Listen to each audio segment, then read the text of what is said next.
tu smo, preživjeli smo ovo. Preživjeli smo i evo nas tu iza robnih terminala. Žitnjak, Čulinečka je tamo, Bauhaus Žitnjak.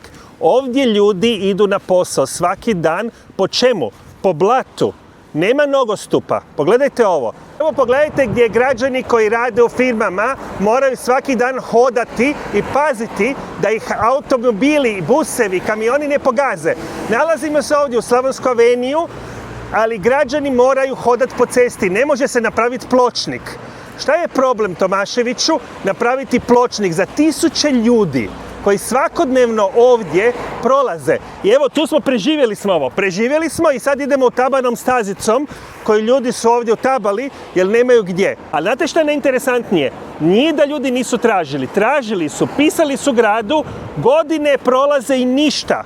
Šta je problem napraviti pločnik? Grad Zagreb nije samo trg Bana Jelačića. Grad Zagreb su i drugi dijelovi grada, i Sesvete, i Kozari Bok, i Novi Zagreb. Šta? Oni su građani manjeg reda. Napraviti pločnik ovdje.